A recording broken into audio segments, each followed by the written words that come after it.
예. 오늘 레위기 38번째 시간입니다. 38번째까지 왔어요. 절기를 통해서 배우고 안식년과 희년을 통해서 실천하는 신앙. 설교 제목을 이렇게 해도 되나 싶을 마음이 들었는데 결론까지 다 가고 나서는 이렇게 해야 되겠다라고 하는 생각이 들었어요. 절기를 통해서 배우고 안식년과 희년을 통해서 실천하는 신앙이 되어야 되겠다. 자, 오늘 레위기 말씀을 전할 텐데요. 오늘 읽은 말씀은 25장입니다. 25장 1절에서 22절까지만 읽었어요. 25장 상당히 깁니다. 55절까지 있는데 오늘은 3분의 1 지점까지 읽은 거예요. 자, 내일 새벽에 또 중반부 말씀 이어서 할 테니까요. 또 같이 말씀에 들어오시고요. 25장 바로 갈 수도 있는데 우리가 지난주 또 새벽 시간에 일단은 제가 은혜를 받았어요. 절기에 관한 말씀을 같이 나누다가 함께 이렇게 은혜를 좀 받아서 우리 지체들하고 좀 이야기를 나누면 좋겠다, 그런 판단이 섰습니다. 그래서 오늘 본문 들어가기 전에 이걸 좀 논리적으로 이어가 보려고 그래요. 자, 23장은 어떤 내용이 있어요? 안식일에 관한 규정이죠. 6일 동안 쉬고 7일째 되는 날은 안식하라. 안식일 규정이고, 그리고 이제 이스라엘의 7대 절기가 쫙 설명이 되어져 있습니다. 성경에서 이렇게 이스라엘의 절기에 관해서 이렇게 자세하게 상세하게 설명한 곳이 레위기 23장입니다. 자, 그리고 24장에서는 등잔불, 또 진설병, 우리가 그 성소에 들어갔을 때 이 등잔불과 진설병을 어떻게 운영할 것인가, 이거 말씀과 기도 이렇게 연결시켜서 우리가 금요일 저녁에 보셨고요. 동해동형법이라고 들어보셨어요? 동해동형법. 같은 상해에는 같은 형벌을 내려야 된다라고 하는 법이에요. 대표적인 단어가 뭐죠? 눈에는 눈, 이에는 이, 상처에는 똑같은 상처를 내는 거죠. 사실은 이 동해동형법은 과도한 보복을 금지하는 규정이에요. 그래서 그 보복의 최대치의 이야기인 것입니다. 자, 그런데 이런 얘기 좀 빼고요. 자, 오늘은 절기 이야기를 먼저 살펴보고 들어갈게요. 자료를 좀 이제 보세요. 제가 여러분들 나눠드린 자료를 보세요. 쭉 여러분들이 보시면서 절기가 총 7개의 절기가 있습니다. 요거 종이 없죠? 없는 사람 좀 나눠드리세요. 네, 들어올 때 우리 현정자매, 우리 혜민자매도 없는 것 같아요. 좀 주시고, 우리 근서자매님도 없는 것 같아요. 좀 나눠주세요. 이스라엘의 절기가 7개의 절기가 있단 말이죠. 이 절기가 봄절기 그리고 가을절기로 나눠집니다. 이걸 좀 보시면서 말씀 드리시면 됩니다. 자, 23장을 우리가 3일 동안 묵상을 했거든요. 여러분들은 절기, 이스라엘의 절기 딱 느낌이 어떠세요? 이렇게 머리가 확 들어오세요? 아니면 좀 깜깜하세요? 여러분 어때요? 초막절 막 이러고 초실절 막 이러면 여러분들 느낌이 어떠세요? 깔끔하게 머리에 이해가 되세요? 아니실 거예요. 아마 대부분이 일단은 절기를 좀 두려워합니다. 좀 두려워하고 부담되는 거예요. 또 같은 절기라 그래서 이름이 또 다양하게 불리기도 하고, 그렇기 때문에 우리는 절기들을 오해하거나 혹은 이해하지 못했던 부분들 중에 하나가 이스라엘의 절기입니다. 이 7대 절기. 이거를 3일 동안 제가 풀어서 말씀을 드렸단 말이죠. 3일 동안. 다시 할 수는 없고 간단하게 지금 요약을 여러분들이 자료를 드린 겁니다. 참고하면서요. 이스라엘은 첫 번째 절기가 어떤 절기일까요? 이스라엘은 첫 번째 절기가 어떤 절기예요? 6월절로 시작하는 거죠. 이스라엘은 6월절로 시작하는구나. 며칠이에요? 날짜가 언제? 1월 14일. 근데 1월 14일은 무슨 역 기준이에요? 유대력 기준이에요. 그러니까 우리의 양력으로 친다면 얼마쯤이에요? 3월에서 4월 사이쯤이 된다 이 말인데, 자, 양력 빼고 그냥 우리가 그냥 유대력으로 이해를 하시면 좋겠어요. 1월 14일입니다. 1월 14일이 6월절이다. 머리에 좀 넣어놔 보세요. 자, 6월절은 무엇을 기념하는 절기죠? 출애굽 바로 직전에 이스라엘의 10번째 재앙이 어떤 재앙이에요? 장자 재앙. 그렇죠? 장자가 죽잖아요. 근데 그때 그 장자의 죽음을 막기 위해서 이스라엘에게 어떤 명령하셨어요?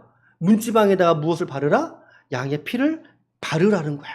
죽음의 사자가 쑥 내려왔을 때 그 양의 피가 발려진 그 집은 어떻게 한다고요? 뛰어 넘어갔단 말이에요. 뛰어 넘어갔다. 유월, 담을 뛰어넘었다 그 뜻입니다. 담을 뛰어넘어서 그래서 유월절입니다. 이스라엘에게는 가장 귀한 절기고 가장 으뜸인 절기가 바로 이 유월절이에요. 의미는 그리스도의 죽으심을 상징하는 거죠. 그리스도의 피가 발려진 성도의 모습을 묵상하게 하는 거예요. 유월절. 자, 두 번째는요. 어떤 절기가 있을까요? 예, 무교절인데요. 유월절은 1월 14일이면 이어지는 절기고요. 신약에서는 무교절과 유월절을 거의 같은 의미로 쓰고 있어요. 같은 의미로. 하지만 이어지는 절기다. 자, 무교절은 언제부터 언제까지예요? 15일부터 그죠. 21일까지 한 주간 7일 동안 지키는 절기죠. 이날 때는 누룩이 들어가지 않은 빵을 먹으면서 출애굽을 인도하신 하나님을 기념하는 절기. 아, 하나님이 그때 우리를 이렇게 인도하셨지라고 하는 거를 무교병.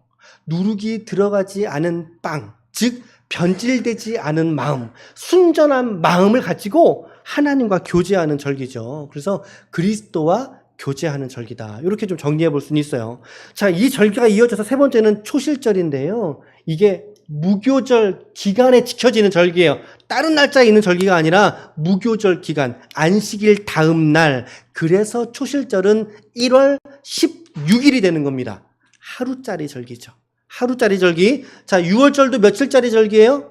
하루. 무교절, 6월절 뒤에 무슨 절기가 있어요? 무교절. 무교절은 며칠짜리 절기예요? 7일. 자, 그 다음에 이어지는 초실절은 며칠짜리 절기예요?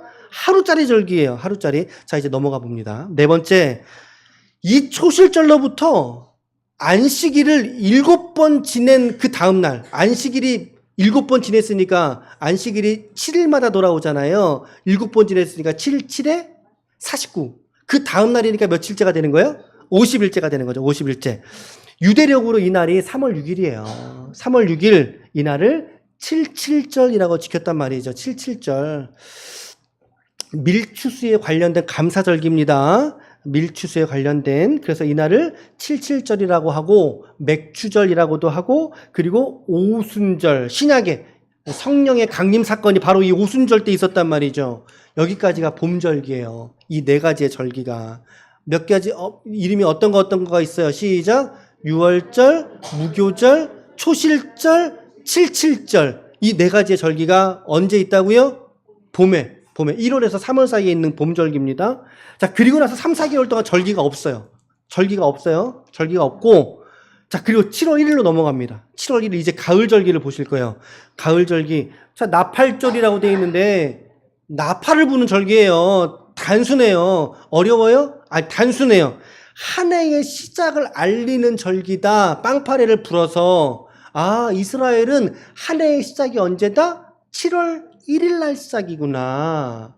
그리고 나팔을 분다는 의미는 무엇을 경고하는 거고 알리는 얘기죠. 그래서 7월 10일 날 속죄일이라는 게 있습니다. 대속죄일 6번째 절기입니다. 7월 10일인데 말씀해 보니까 몸을 괴롭게 하라라고 기록되어 있어요. 몸을 괴롭게 하라. 이게 무슨 말씀이죠? 몸을 괴롭게 하라는 거. 금식을 말하는 겁니다. 예, 곡기를 끊고 금식함으로 하나님 앞에 드려라. 언제? 7월 10일 날. 하나님께서 아주 단호하게 하신 말씀이에요. 예, 성소가 있고 지성소가 붙어 있잖아요. 근데 이 지성소에 오직 대제사장이 1년에 한 번 들어가서 이스라엘의 죄를 속하게 되는데 그 한 번 들어가는 날이 언제 들어가요? 그래, 맞아요. 이 7월 10일 날 속죄일, 특별히 앞에다가 대속죄일이라고도 붙여요. 이 속죄일에 이루어지는 사건이라는 거죠. 다시 이스라엘의 모든 성도들의, 모든 백성들의 죄가 원점으로 돌이키는 날입니다. 그러니까 너무나 귀중한 거죠. 너무나 소중한 거죠. 원점으로 돌이키는. 그리고 나서 마지막 절기가 초막절입니다. 초막절 언제 있어요? 7월 15일부터 22일까지. 역시 한 주간이네요. 한 주간. 한 주간 있는 절기가 7개의 절기 중에 2개밖에 없네요. 그러니까 언제하고 언제예요? 한 주간씩 절기는 지키는 절기가. 그렇죠. 무교절하고 초막절 2개만 일주일 기간이고 나머지는 전부 다 며칠짜리예요? 다 하루짜리예요. 다 하루짜리 절기예요. 자, 그리고 나서 이제 22일은 대회로 모이라 그랬으니까 이 초막절을 엄밀히 말한다면 8일 동안 지키는 절기라고도 볼 수 있는 거죠. 자, 이때에는 여러분 이름이 초막절이에요. 초막을 짓는다. 초막을 짓는다. 이스라엘이 어디에서 초막을 지었어요? 그렇죠. 광야에서. 광야라고 한다는 건 언제를 말하는 거예요, 이때가? 출애굽한 여정. 출애굽 40년의 여정 동안 이스라엘이 광야에서 머물렀잖아요. 그때 초막 치며 살았거든요. 초막 치고 또 이동하라 그러면 또 그 걷어다가 또 이동하다가 또 치고 또 걷고 또 이동하고 40년 동안. 그러니까 초막절은 무엇을 기념하는 거겠어요? 그렇죠. 광야 40년 동안 이스라엘을 구름과 불기둥으로 인도해 주신 하나님을 기념하는 절기예요. 그게 초막절이죠. 때로는 이 절기를 장막절이라고도 부른단 말이에요. 장막절. 장막절도 뭐야? 초막절하고 연결되시죠? 같은 절기를 말하는 겁니다. 같은 절기를 말해요. 자, 그리고 이제 이 절기가 또 다른 이름이 하나 있는데 수장절입니다. 수장절. 자, 저기 여러분 그 글씨 중에 제가 빨간 글씨로 해놓은 거 있죠? 저기를 좀 세게 해서 읽어볼까요? 자, 시작. 추수한 곡식을 저장하는 절기. 여러분, 모나리자 이거 안 해보셨어요? 같은 거예요. 다시 한번 읽어봐요. 시작. 추수한 곡식을 저장하는 절기. 그래서 무슨 절이라고요? 수장절. 어떤 명절하고 같다? 초막절하고 같은 절기를 말한다. 그러니까 이 기간도 역시 감사절의 성격이 있는 거죠. 감사절. 자, 정리를 해보면, 이제 우리 절기 다 하신 거예요, 이제. 다 하신 거예요. 봄절기로, 봄에 유월절, 무교절, 초실절, 칠칠절, 이렇게 지킨다. 칠칠절은 맥주절, 오순절이라고도 부른다. 날짜도 다 기억나시죠? 1월 14일, 1월 15일부터 한 주간, 초실절은 1월 16일, 칠칠절은 3월 6일, 이렇게 여러분 좀 보시면 되겠어요. 자, 그리고 이제 가을절기가 있어요. 가을절기. 또 3개가 있네요. 어떤 거예요? 시작. 나팔절, 속죄일, 초막절이라고 말해요. 초막절은 또 다른 이름으로 어떻게 불러요? 장막절이라고 부르고, 수장절은 어떤 의미예요? 추수한 곡식을 저장하는 절기. 그러니까 감사제의 성격이 당연히 있는 거죠. 그렇죠? 맞죠? 자, 그래서 감사제의 성격은 초실절과 칠칠절과 초막절인데, 초실절은 보리추수에 감사하는 절기고요. 칠칠절은 밀추수에 감사하는 절기고, 초막절은 한 해의 모든 수확에 감사하는 절기예요. 그래서 초막절을 크게 한 주간 동안 하나님께 감사함으로 지키라는 거죠. 7일 동안 있었던 절기가 무교절 그리고 초막절이다. 나머지 절기는 다 하루짜리입니다. 하루짜리. 자, 우리가 이 절기를 왜 이해해야 하느냐? 일단은 여러분들이 성경을 보실 때 절기가 곧잘곧잘 나와요. 그럴 때마다 여러분들의 성경 읽기의 이해를 위해서 일단 필요한 내용이고요. 또 하나는 이 각각의 절기들이 예표하는 바가 있어요. 지시하는 메시지가 있다고요. 그리스도와 연결을 시키기 때문이라네요. 그리스도와 연결시키기 때문에. 그리스도의 죽으심에서부터, 그리스도의 죽으심을 의미하는 게 무슨 절기라고 그랬어요? 유월절이에요. 유월절. 십자가 어린 양의 피가 문지방에 발려졌듯이 그리스도의 죽으심에서부터, 그리고 그의 부활과 그의 재림까지 예수님의 가장 중요한 사역들을 바로 이 이스라엘의 절기들이 각각 예표하고 있기 때문에 여러분, 절기 신앙을 배운다는 것은 결국에 그리스도를 배우는 것입니다. 우리의 그리스도에 대한 고백을 더 넓고 다양하고 온전하고 분명하게 고백하기 위해서 우리가 절기를 배우는 거예요. 절기를 배우는 이유가 거기 있는 거죠. 이러한 절기들 속에서 발견할 수 있는 거예요. 그래서 중요한 것입니다. 오늘 주일 예배인데 예배 절기를 통해서 우리가 좀 말씀을 좀 드렸고요. 나중에는 지금 너무나 그냥 훑어서 지나갔고, 다음에는 7가지의 절기들 한 절기씩 한 편의 말씀으로 준비해서 우리 지체들과 더 구체적으로 나눴으면 좋겠어요. 그렇게 좀 할 수 있기를 좀 기대합니다. 여러분들이 이 절기 외에도 그 밑에 보면 불임절하고 수전절이라는 절기도 또 기록을 또 추가적으로 해놨습니다. 이 절기는 7대 절기에 들지 못해요. 그 이유는 하나님이 말씀하신 절기가 아니기 때문이죠. 좀 제가 기록을 해놨으니까 여러분들이 좀 읽어보셔요. 읽어보시면 이해가 될 수 있는 내용들이에요.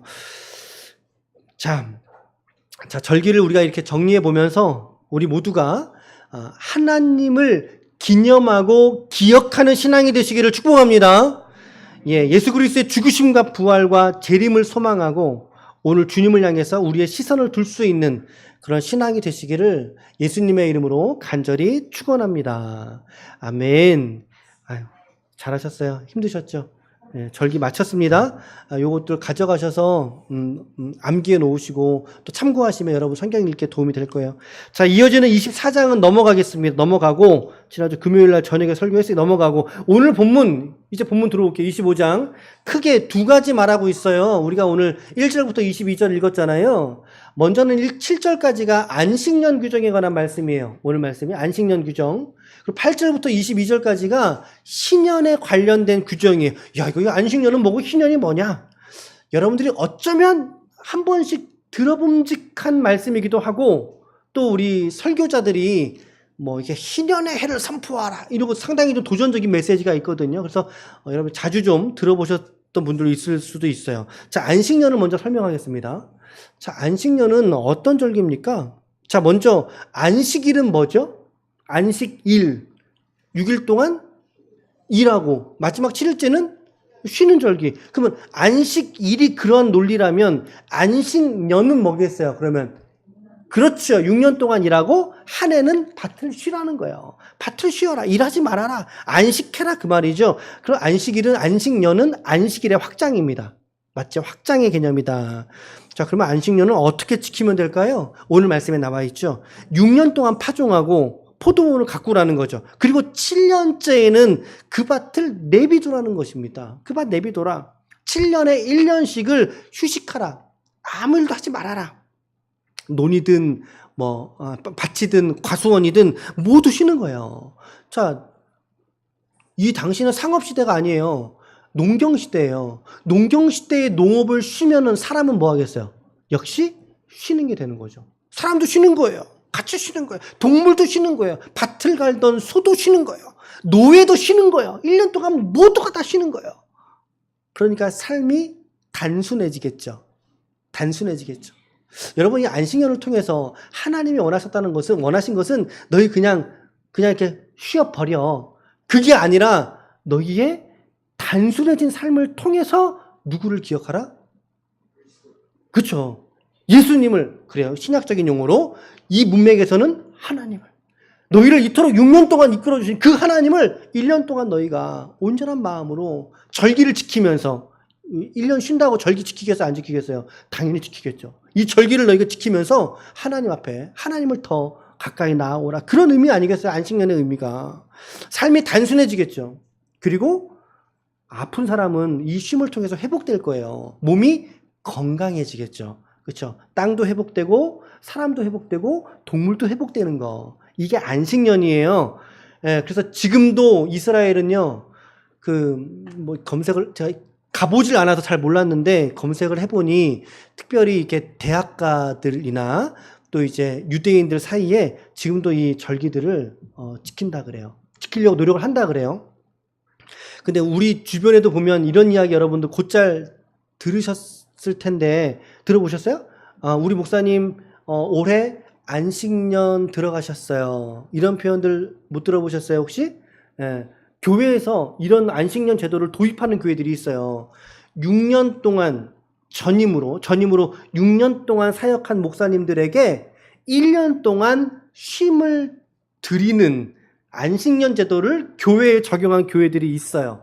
물론 이제 대부분 담임 목사님들에게 해당되는 내용이기도 하고 또 교회마다 1년을 드리는 교회도 있고 혹은 6개월 혹은 한 달 이렇게 드리든 그럼 당사자의 목사님은 쉬는 동안 그냥 가만히 쉬겠습니까?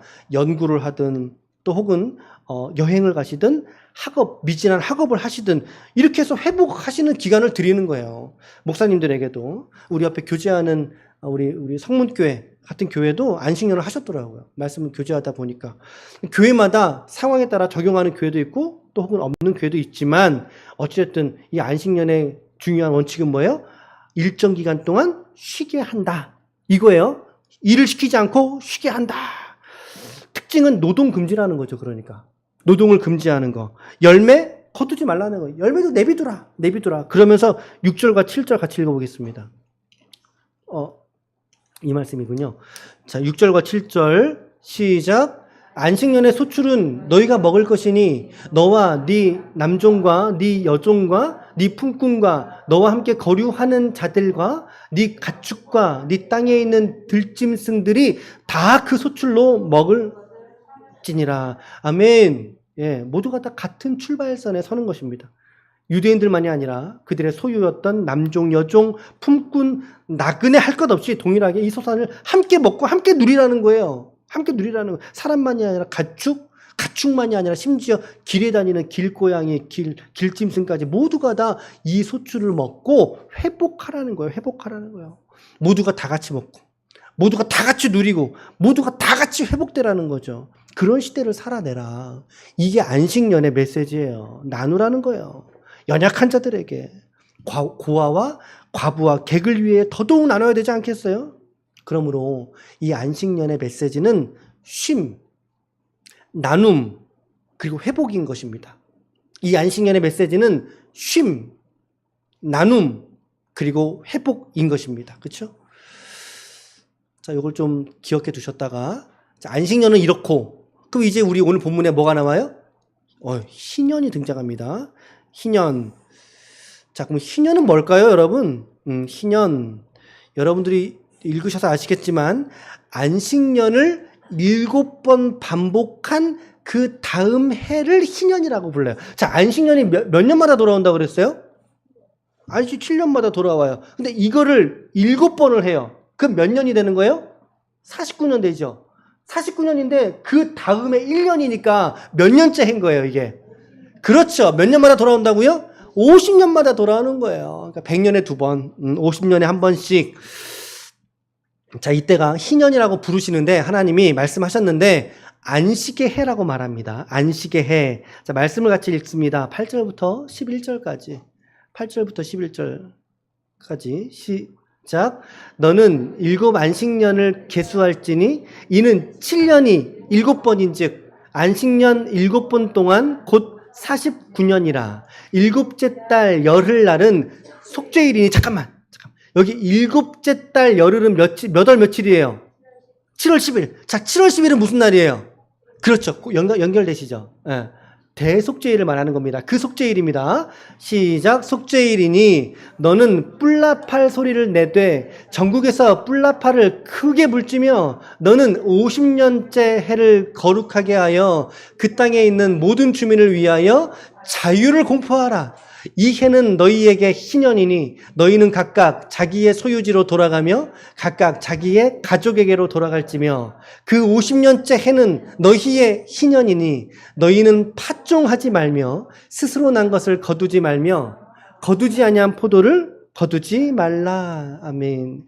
희년의 시작은 50년째가 되는 그 한 해입니다.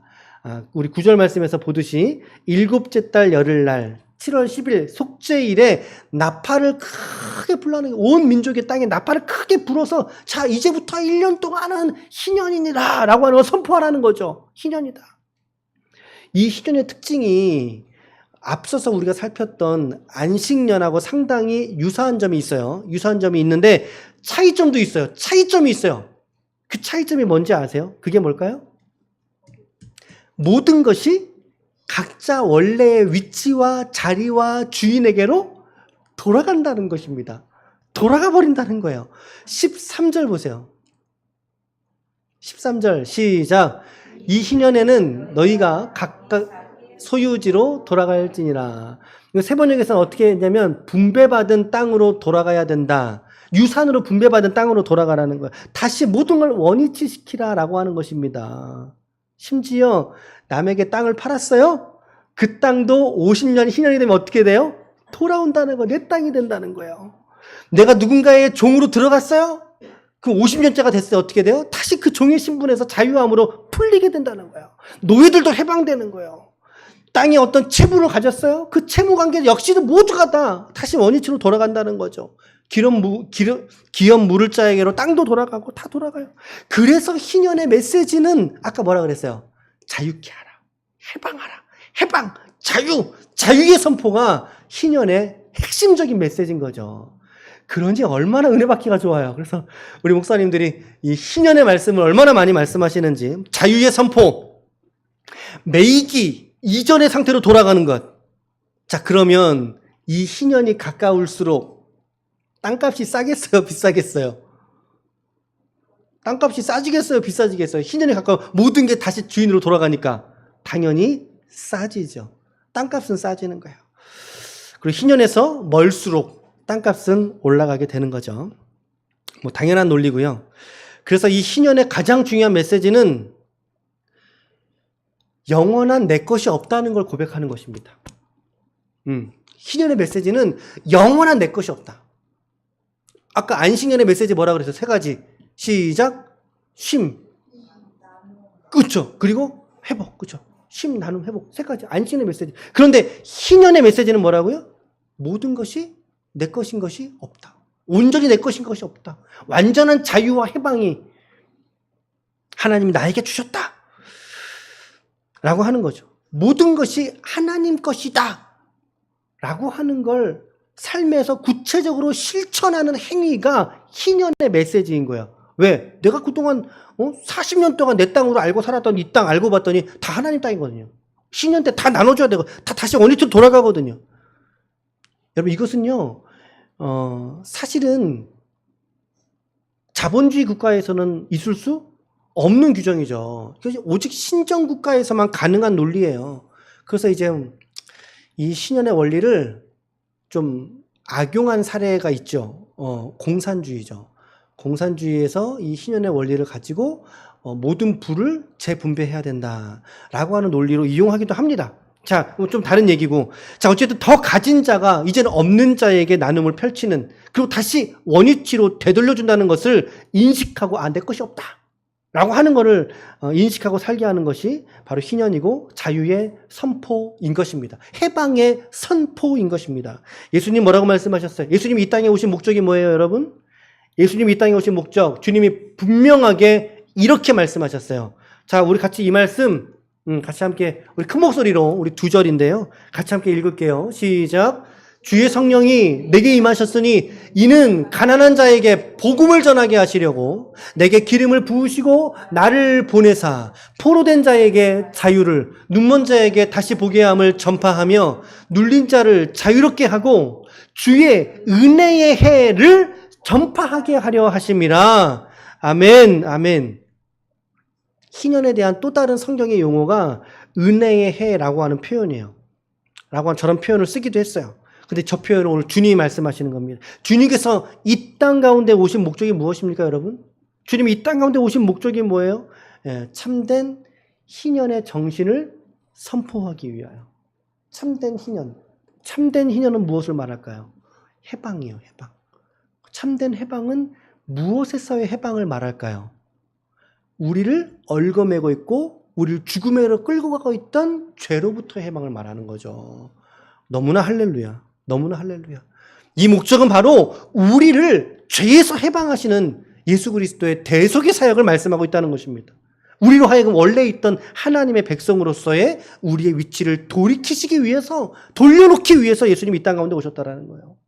자, 그러니 이 신년의 정신, 그리고 안식년의 정신, 이것은 바로 저와 여러분들이 이 땅에서의 삶에서 상당히 실천적인 요소를 우리에게 말씀해주고 있는 것입니다.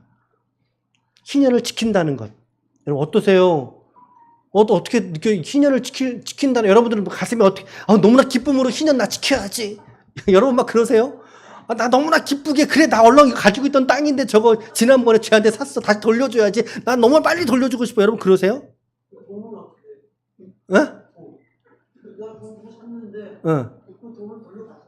아니, 안 돌려받아요. 그냥 물려요, 그냥. 모든 걸 다 원위치로 다 돌아가는 거예요. 내가 꿔준 돈 채무관계로 다 없어진다니까요.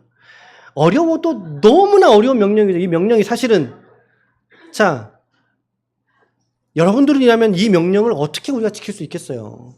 내가 평생 살아왔던 그 땅을, 내가 조금 전에 돈 꿔줬는데, 내가 조금 전에 땅을 샀는데, 조금 전에 노비를 샀는데, 자기 평생에 살아왔던 그 땅을 원주인에게 돌려주기가 우리는 어땠느냐. 자, 게다가 또 중요한 문제 또 하나 있어요. 이게 50년짜라 그랬죠. 그러면 9년째는 무슨 해예요? 안식년이잖아요. 안식년. 안식년에 파종하라고 했어요? 안 했어요? 안 했잖아요. 그러니까 그 7번 차에 6년까지는 파종을 해요. 근데 7년 차에 파종하지 않아요? 그리고 그 다음 해가 50년째에 또 파종하지 않아요. 그러면 전체 몇 년 동안 파종하지 않는 거죠? 2년 동안. 여러분 1년이 아니라 2년이에요. 2년을 쉬는 거예요. 그러니까 사람들이 묻는다는 거죠. 아, 그거 어떻게 지켜요? 우리가 심지도 못하고 소출도 없는데 2년 동안 뭘 먹고 살아요? 라고 얘기했더니 하나님이 뭐라고 말씀하시는지 아세요? 21절이잖아요. 21절. 이 말씀은 제가 안 적었는데 같이 여러분 성경책 보실래요? 성경책 보세요. 21절 같이 읽을게요. 시작. 내가 명령하여 6째 해에 내 복을 너희에게 주어 그 소출이 3년 동안 쓰기에 족하게 하리라. 할렐루야. 여러분, 중요한 것은 우리가 순종하느냐 못하느냐가 중요한 거지, 우리가 순종하면 그 순종하는 자의 삶을 하나님 어떻게 하신다는 거죠? 책임지신다라는 거야. 야, 걱정하지 마. 6년 동안 나올 소출이 앞으로 7년째, 50년째 먹을 것까지 다 줄게. 걱정하지 마. 걱정하지 마. 약속의 말씀을 믿고 순종하는 자에게는 이 말씀이 실제가 될 줄로 믿습니다. 아멘. 아멘. 순종함으로 이 말씀을 지킬 때 6년 차에 하나님 뭐라고 말씀하셨어요? 내 복으로 해요. 하나님의 복으로 해요, 여러분. 누구의 복도 아니고 하나님의 복으로 채우시겠다라고요. 놀라운 축복을 약속하고 계시는 거예요. 자, 이제 우리 질문이죠. 이제 우리의 현실적 질문으로 넘어가 볼게요. 현실적 질문. 저거예요. 과연 이스라엘은 이 말씀을 정말 잘 지켰을까? 여러분들은 안식년 얘기를, 그래, 안식년까지는 어떻게 해? 그래, 7년에 한 번, 오케이. 근데 희년이 가까워 올수록 살기 싫어지는 거야. 저거를 다시 줘야 된다니. 안식년이라는 단어, 여러분들 성경을 검색해 보시면 성경에 무려 4번밖에 사용이 안 됩니다. 되게 이상하지 않으세요? 안식년이라는 단어가 성경에 4번밖에 사용이 안 됩니다. 그것도 오늘 본문 레위기 25장에서 3번, 그리고 역대하 36장에서 딱 1번. 이외에는 기록이 없어요. 기록이 없어요, 여러분. 기록이. 그리고 희년이라는 단어, 구약 성경 속에서 총 무려 총 20번이건 20번. 20번을 사용을 했어요. 그 중에 18번을 우리 오늘 25장 그리고 27장에서 18번을 사용했고요. 그리고 민수기 36장, 에스겔 46장에서 각각 한 번씩. 역사상에서 기록이 발견되지가 않습니다. 구약 성경에 20번밖에 기록이 되지 않았어요. 그러니까는 오늘 말씀은 단지 오늘 25장에 국한지어져서 여기에만 기록이 나타났다라고도 볼 수 있을 수준이라는 거죠. 자, 이 이야기는 만약에 이스라엘이 이 규정을, 안식년 규정 그리고 이 희년의 규정을 그들이 온당하게 지켰다라면, 여러분 그냥 상식적으로 생각해 보세요. 성경에 다른 어디에서든지 이 명령을 지켰다라고 하는 기록이 등장해야 맞아요? 아니면 없어도 등장한 걸로 쳐줘야 돼요? 그냥 상식적으로 지키지 않았구나. 지키지 않았구나. 안식년이든 희년이든 간에 이 24번 사용된 게 전부 다인 것입니다. 즉 이 말은 지키지 않았다는 것을 의미할 수도 있습니다. 제가 단정하진 않았어요. 지키지 않았을 가능성이, 하지만 저는 99%라고 저는 생각을 합니다. 이스라엘이 바벨론 포로로 70년을 다녀오게 되죠. 그게 뭐죠? 안식년을 지키지 않은 연고로 그들이 바벨론 포로를 70년을 다녀오게 되었습니다. 여러분, 절기는 오늘 설교 제목이 뭐였어요? 기억나세요? 설교 제목 기억나세요? 절기를 통해서 배우고, 그리고 안식년과 희년을 통해서 실천하는 신앙이라고 말씀을 드렸어요. 여러분, 절기는 매년 돌아오는 시즌입니다. 6월절로 시작하잖아요. 6월절로 시작해서 물론 구약의 백성들이 이 절기들을 통해서 예수님까지 계시를 확장시켰을 가능성은 적지요. 하지만 이들이 매년 돌아오는 절기들, 이스라엘의 7대 절기, 이제 여러분 다 아시죠? 시작! 이스라엘 7대 절기 시작! 유월절, 무교절, 초실절, 칠칠절, 나팔절, 속죄일, 초막절. 너무나 잘하셨어요. 이거 매년 지내는 거예요. 매년 반복적으로 매년 지내면서. 절기는 매년 지키면서도 안식년은 지키지 않았던 거죠. 절기를 매년 지키면서도 궁극적으로 희년의 규정은 모른 척 했던 것입니다. 모른 척 했던 것입니다. 다시 말하면 하나님이 주신 절기들을 그 절기들의 본질의 의미를 그들은 머리로선 이해하고 실제적으로 그 자리에 있었어요. 초막절도 짓고 초막에 살면서 무교절을 지내면서 누룩 들어가지 않은 빵을 먹으면서 그렇게 지켰어요. 하지만 그 본질의 의미인 하나님의 뜻에는 합당하게 이들은 살아내지 못했다는 반증인 것입니다. 절기의 의미가 무엇인지를 바로 깨닫지 못했기 때문에 그렇기 때문에 안식년이 들었을 때 그들을 주저했던 거죠.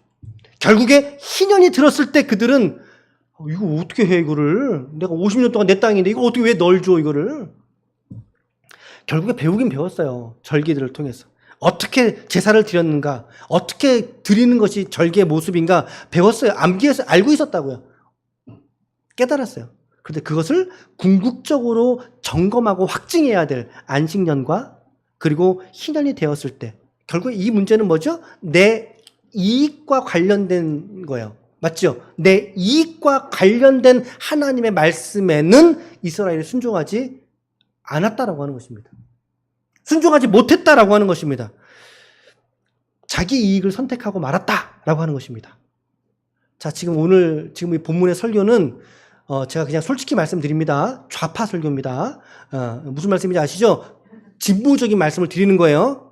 그런 방점인 거예요. 오늘 말씀은 급진적으로 해석하고 있는 거예요. 이들은 안식년과 희년의 규례를 지키지 않았습니다. 안식년의 메시지 뭐라고 그랬어요? 쉼, 나눔, 회복이에요. 희년의 메시지는 뭐예요? 자유, 하나님의 주인 되심의 고백, 우리의 모든 것들을 다시 원위치시키는 것. 그 말은 내 것을 이제 내 거 아니야 라고 말해야 되는 거였다는 거죠. 자기 이익이 없어지는 순간입니다. 자기가 누려왔던 것들을 포기해야 되는 자리였던 것입니다. 근데 정작 그 말씀에 순종해야 될 자리에 가서는 그들을 지키지 않더라는 것이죠. 너무나 우리에게 도전을 주고 우리를 다시금 긴장하게 하는 말씀이 아닐 수 없어요. 예. 오늘 우리는 한 가지로 적용할 수 있죠. 한 가지로 적용이고 뭐 결론인데 우리가 절기를 배웠어요. 좀 전에 절기 7가지 배우고 이스라엘의 9대 절기, 불임절, 수전절 다 좋아요. 배웠어요. 그리고 이 절기가 무슨 의미인지 이해해요. 알고 있어요. 할지라도 이웃과의 나눔과 그 회복과 참된 자유를 선포하는 죄로부터의 해방을 말하는 이 희년의 일에 우리의 삶이 더불어 함께 순종으로 이것을 지키지 않는다면 이 말 여러분들이 안식년을 지켜라 희년 지켜라 그 말 아는 거 아니에요. 그 정신을 말하는 그 정신으로 우리의 삶을 살아내지 못한다면 우리가 아무리 많은 9대 절기를 다 지킨다 할지라도 이것은 주님 앞에 온당한 것이 되지 못하고 마는 것입니다. 그렇죠? 온전한 신앙이 되지 못하고 만다는 것이죠. 진리의 파편들만 우리가 배우고 끝나고 마는 거예요. 얼마나 불쌍하겠습니까 우리가 진리로서 살아갈 때 이 믿음이 오늘 여러분과 저의 삶 속에서 실제가 되고 실천이 되고 성취되는 하나님의 말씀이 될 수 있기를 축복합니다. 오늘 우리들은 이 말씀을 어떻게 받고 있는지 어떤 마음이 여러분들은 드시는지 희년을 말할 때 우리 마음이 얼마나 무거웠는지 재산이 많으면 많은 사람일수록 더 마음이 부담들어서 그때 그 사람들은 오늘 내가 믿음으로 하나님의 말씀이 안식년을 선포하고 있다면 그 안식년을 우리가 순종하고 희년을 선포하고 있다면 그 희년의 정신에 순종함으로 나아가야 되는데 그렇죠? 오늘 내 믿음이 그 희년의 정신으로 이 땅을 살아내고 있는가라고 하는 것을 우리가 오늘 다시금 깨닫고 우리가 다짐해야 할 줄로 믿습니다. 결론의 말씀을 드리면 우리 오늘 절기들을 배웠어요. 네, 고생하셨어요. 그러나 중요한 것은 그 절기를 형식적으로 지키고 아는 것이 중요한 것이 아니라 그 절기의 교훈들이 결국에 클라이막스에 갔을 때 안식년 그리고 희년의 정신으로까지 이어져야 된다는 거죠. 거기에까지 우리가 순종하게 될 때 우리는 온전한 그리스도의 분량에까지 자라는 믿음이 될 줄로 믿습니다.